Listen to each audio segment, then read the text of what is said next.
Hey everybody, what is going on? It is Dunbar Snackbar with NCAA 14, and here we go with Fievel Pin's Road to Glory. We're going to be playing FCS West. Start things off with a big, huge pass. 23-yard pickup. I'm expecting to see a lot of passes like that because, let's be honest, FCS West is not a team that you really need to worry about whenever you go up against them. Like, honestly, I have never seen, as long as I've been playing as BYU, the meter, which kind of shows what team is favored to win, so far in my favor.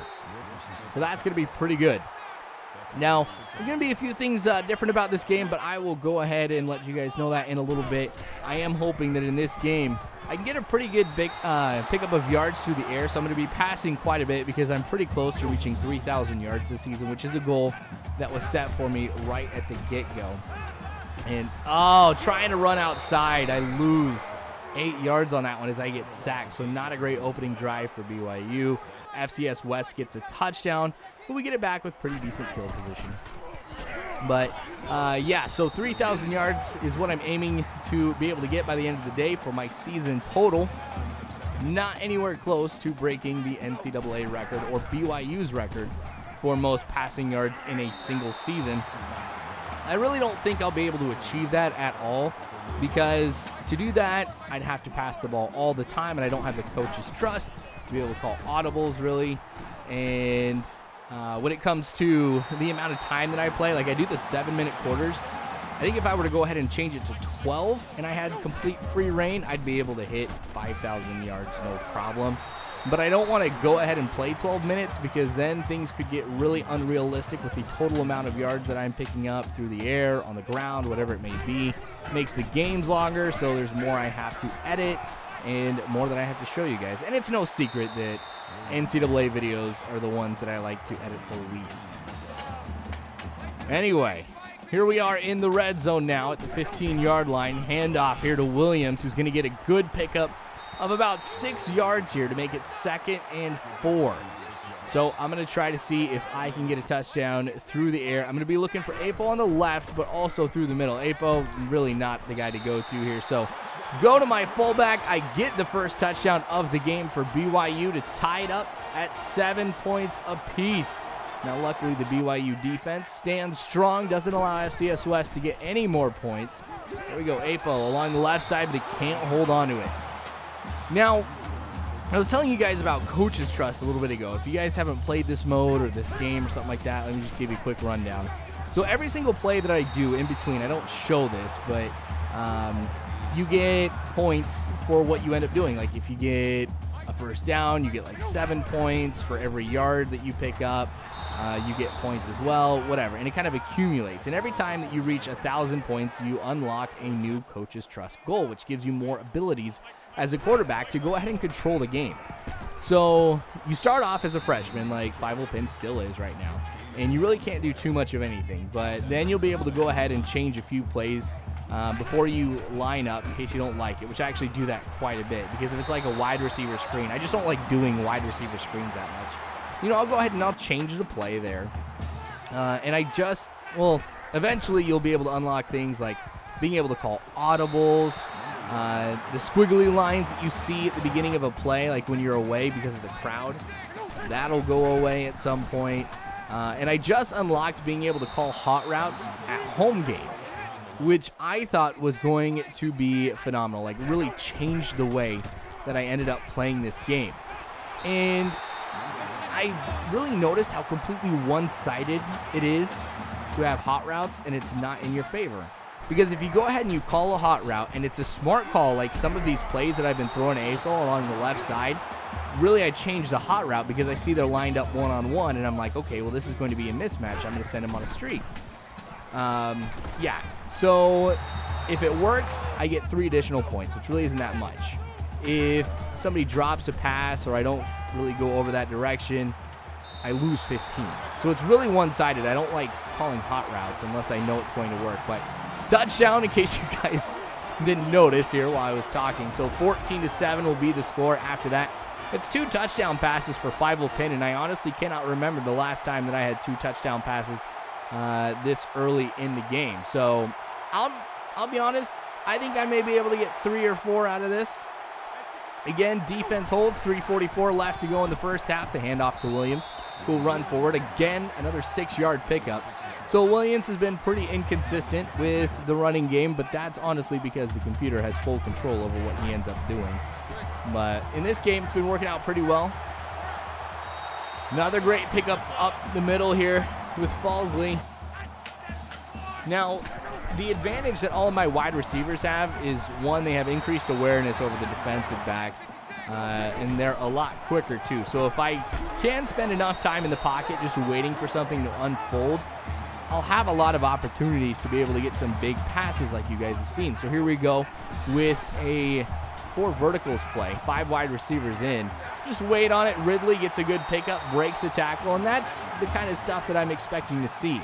Now, I would be just going ahead, sitting back, going with like deep passes, looking for them to kind of outrun, for my wide receivers to outrun the defensive backs. But I don't really want to go ahead and risk it when I'm going to be okay with these short and medium range passes that you've seen me going with all day. So I'm just going to keep that going. Apo with the catch. Calling timeout here with 1:58. We've got 1 left, 1st and goal. Going to be going with a very similar play.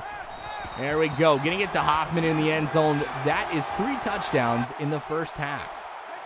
We're not done yet. 1:15 left to go. Going to be scrambling to the right side, and I haven't been running the ball that much for a couple of reasons. One, I think the passing game is going to be a lot more effective than me running the ball. I usually run the ball because there's really nothing that opens up downfield, but as I mentioned, that's going to be happening a lot in this game. The other thing, too, is the way that FCS West kind of lines up. They usually have 2, sometimes even 3 linebackers, and even though I may have a 3-4 wide receiver set. Oh, man, I was just asking for that. So it makes it difficult because I've noticed that FCS West is kind of keeping somebody back to kind of spy on Fievel pin to see what he's going to end up doing, and that really negates my ability to run. Not completely, because I'll still be able to pick up yards, but what's the point of picking up maybe 5 or 6 yards when I could sit and wait and pick up like 12? Now, that's not to say I'm not going to run the ball every once in a while, like right here. We are in the second half, by the way. I forgot to go ahead and point that out. But I'm going to go with a read option here. I decided to keep it again, and that really does not work out well for me. Even if I would have broken that first tackle, the defender that was right behind him would have gotten the tackle there. So 2nd and 14. I'm just going to stick with the pass. Ooh, Hoffman. That was a great throw. Honestly, right when he went ahead and cut towards the sideline, that's when I let go. Really no way to be able to protect against that when you're the defense. Falsley across the middle on a slant play will get the first down, so we're still moving down the field pretty well. Looks like FCS West is kind of changing up their formation. Yep, little blitz, but frustrating. All right, 5-yard pickup. I shouldn't be too frustrated because it's a pickup, but I always get disappointed because it's like, come on, stay in bounds. But I probably could have thrown it a little bit earlier. Falsley with the catch. Really thread the needle with that one, too, because that was pretty close to 2 defenders, and I'm lucky that the computer didn't, change direction and make a miraculous catch. All right, read option again. Running up the middle, picking up 6 yards, making it 2nd and 4. I was worried with the way that Fievel Pin was getting up that he was injured. All right, there we go. Ridley in the end zone to make it 28 points. So I've reached 4 passing touchdowns in this game. We've still got some time to go. 3:48. This is going to be going to Williams, who really stretched that out a lot more than I think he needed to. I mean, even if he would have had and just cut right on up, probably could have picked up a couple more yards off of that. But here we go. Read option again on 2nd and 8. Again, works well for me. Going to get the first down as I'll pick up about 10 yards right there. We're going to go back to 4 verticals. Really, the way that they're lined up, this is the smart call to make. But, going downfield to Henderson with the catch. Really had half a step over that defender, too. Now, I could have gone over to the right side as well. We just hung back a little bit. I don't know. I wasn't even really looking to see if anybody was open deep, like if I could just go ahead and throw a deep pass, but that's all right. 2nd and 12. Going to be looking along the left side. Apo with the catch to pick up 5 yards. We've got 7 left to go before we reach the first down. So I got to be looking for somebody open. I can't throw anything short of the line of scrimmage. Here I go, rolling out to the right side. There we go, Henderson with a good catch. Keeping 1 foot in bounds right there to make it 1st and 10 in the red zone. Every time we've been in the red zone, we've gotten a touchdown. So there we go. Williams get to the 2-yard line. Now, I didn't call this, of course, but I'm like, all right, we'll let Williams get a touchdown today. Makes it 35-7. Besides, it was either drive 1 or number 2 for FCS West. They've been completely shut out, and now we've got the ball at the 32-yard line. So going to Williams on the right, not picking up anything at all, 2nd and 10. They just moved us to the other part of the field here. All right, so now we go handing it off to Williams, who will get 5 yards on that one. Less than a minute to go here in the 3rd quarter. Now less than 30 seconds.